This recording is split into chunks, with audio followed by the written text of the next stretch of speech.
I'm 75 now. When I say that out loud, it still surprises me because for most of my life I never thought this body would carry me this far. Not because of luck, genetics, or fate, but because of how I treated it.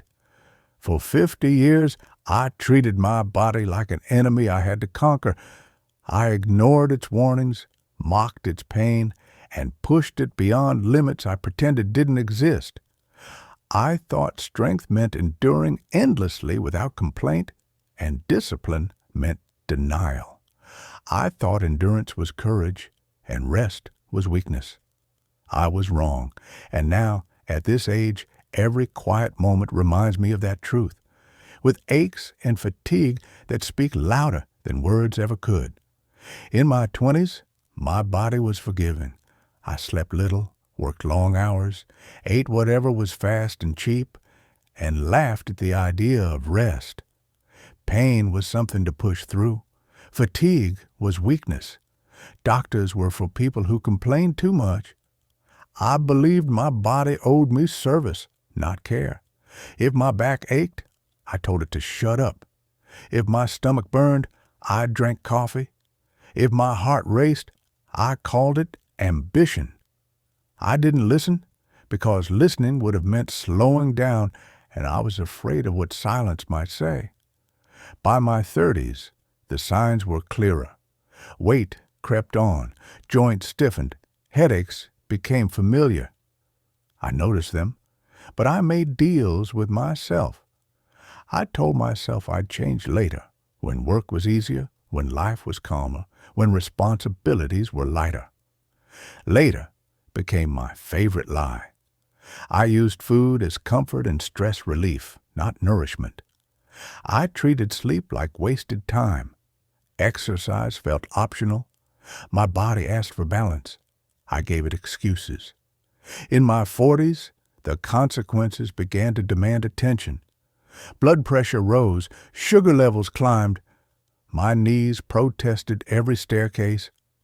I remember sitting in a clinic once, hearing a doctor list numbers and risks, nodding politely while already planning to ignore half of it. I convinced myself medication could replace discipline. Pills would fix what habits had broken. I didn't hate my body then. I was indifferent to it. And indifference, I've learned, can be just as cruel. My 50s should have been a turning point. Friends started falling ill. Some didn't make it. Funerals became more common than weddings. For brief moments, fear shook me awake. I would promise myself to walk every morning, to eat lighter, to rest more. I'd last a few weeks, sometimes days, then slip back into old patterns. Change felt uncomfortable. Familiar damage felt safer. My body was no longer whispering, it was shouting. I covered my ears. By the time I reached my 60s, the bill arrived in full. Chronic pain settled in like an unwanted guest. Simple tasks took effort. Getting out of bed required planning. I noticed how carefully I moved, how slowly I stood, how often I paused to catch my breath. Independence, something I had taken for granted, became fragile. I began to understand that the body keeps score. It never forgets the years you neglected, no matter how busy you were or how good your reasons sounded. Now I am 75, and mornings are the hardest. My body feels like a map of old mistakes. Every scar, every ache, every limitation tells a story I wish I had listened to earlier. I stretch slowly, not for fitness, but to negotiate with my joints. I measure my steps, not because I'm cautious, but because pain sets boundaries for me now. I don't feel betrayed by my body. The truth is harder to accept. I betrayed it first. What hurts most isn't just the physical pain, it's the regret. The regret of knowing that many of these struggles were avoidable. I didn't need perfection. I needed respect. Respect for rest. Respect for nourishment. Respect for limits. I spent decades fighting my body, trying to dominate it, when all it ever asked for was partnership. If I had listened earlier, these years could have been lighter, freer, more mobile, more dignified. I look at younger people now and see myself in their impatience. I want to tell them that the body is not a machine you can run without maintenance. It is not an obstacle to success. It is the foundation of everything you will ever do.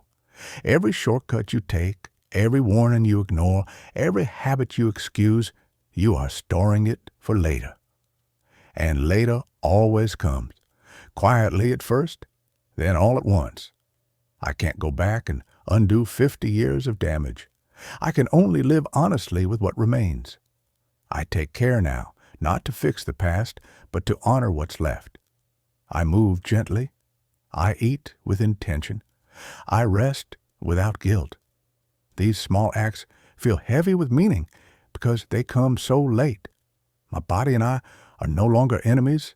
We are two tired companions learning peace after a long war. If there is one truth my life has carved into me, it is this. Your body remembers how you treat it. It remembers the kindness and the cruelty. You may feel invincible today, but time is patient. Treat your body like an ally while it still forgives easily. I waited too long. Now I am paying.